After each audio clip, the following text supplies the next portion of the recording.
ઘણી બધી અપડેટ છે આજે બ્રોકરેજ હાઉસીસ તરફથી શું છે ડિટેલ્સ? ગુડ મોર્નિંગ ચાની. ડેફિનેટલી સેક્ટર્સ અને શેર્સ બંને પર જ છે. ઘણું લાંબુ લિસ્ટ છે પરંતુ શોર્ટમાં ટ્રાય કરીશ. ખાસ કરીને ઓએમસીએસ પર પહેલાં નજર કરશો તો જેપી મોર્ગન તરફથી અહીંયા આપણને પોઝિટિવ બ્રોકરેજ રિપોર્ટ આપણી સમક્ષ આવતો જોવા મળી રહ્યો છે. તેમનું કહેવું છે કે સરકારી ઓઇલ એન્ડ ગેસમાં વધુ વેલ્યુએશન જે છે તે પક્ષમાં અત્યારે ખાસ કરીને મિનિસ્ટર ઓફ પેટ્રોલિયમ્સ અને ખાસ કરીને નેચરલ ગેસ જે છે અત્યારે દેખાડી રહ્યા છે. તેમનું એમઓપીએનજીનું કહેવું છે કે એનાલિસ્ટમાં તેમને ખાસ કરીને ઊંચા વેલ્યુએશનની પણ તેમને વાત કરી હતી. સાથે તેમનું એ પણ કહેવું છે કે ડીઝલ પ્રોડક્શન માર્જિનમાં જે છે તે અહીંયા ઉછાળ હતી. અહીંયા એક્સાઇઝ ડ્યુટીનું એક રિસ્ક જે છે અહીંયા ઘટતું જોવા મળી શકે છે અને ખાસ કરીને બીપીસીએલ તેમને સૌથી વધુ પસંદ આવી રહ્યા છે. ત્યારબાદ આઈઓસી અને એચપીસીએલ તેમના રડારમાં જોવા મળી રહ્યા છે.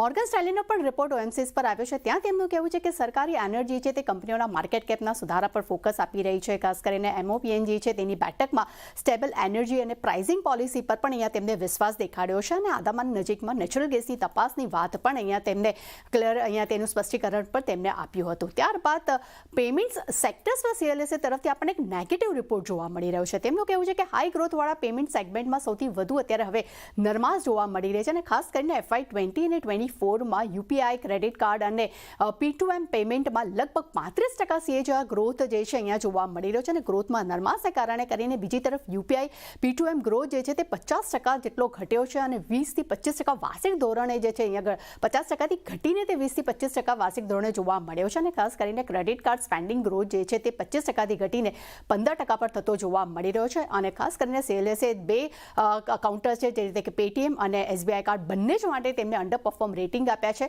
પેટીએમ માટે 920 પ્રતિ શેરના ટાર્ગેટ આપ્યા છે જ્યારે એસબીઆઈ કાર્ડ માટે તેઓ 800 પ્રતિ શેરના તેમને અહીંયા ટાર્ગેટ્સ આપતા જોવા મળી રહ્યા છે. બંને જ માટે નેગેટિવ અહીંયા તેઓ બ્રોકરેજ રિપોર્ટ આપતા જોવા મળી રહ્યા છે. ફાર્મા પર નજર કરશું ત્યાં એચએસબીસી તરફથી આપણને એક મિશ્ર રિપોર્ટ આવતો જોવા મળ્યો છે. તેમનું કહેવું છે કે યુએસએ ખાસ કરીને પેટન્ટ કરાયેલી દવા પરની આયાત પર તેમને 100% ટેરિફ લગાડ્યો છે જેમાં ખાસ કરીને ભારતીય કંપનીઓમાં માત્ર સન ફાર્માનું સૌથી વધુ એક્સપોઝર જે છે અહીંયા જોવા મળ્યું છે. પરંતુ સામે FY27 સુધી ખરાબ સ્થિતિમાં EPS જે છે તે 10થી 8%ની તેની અસર જોવા મળી શકે છે.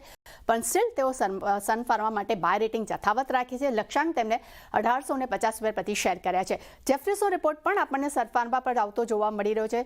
ખાસ કરીને તેમને ફાર્મા કંપની માટે તેમને કહ્યું છે કે યુએસએ પેટન્ટ કરેલી દવા પર જે આયાત ડ્યુટી જે લગાડી છે એટલે કે 100% ટેરિફ લગાડ્યા છે. પરંતુ સામે સનફાર્મા અને બાયોકોન આ બંનેનું એક્સપોઝર છે જે જોવા મળી રહ્યું છે અને ટેરિફની જાનરિક અસર અહીંયા જે છે તે ઓછી જોવા મળી શકે છે. પરંતુ સામે તેમને એ પણ કહેવું છે કે ભારતીય CRDMOનો રો મટીરિયલ સપ્લાય પર ખાસ અસર જોવા નહીં મળે.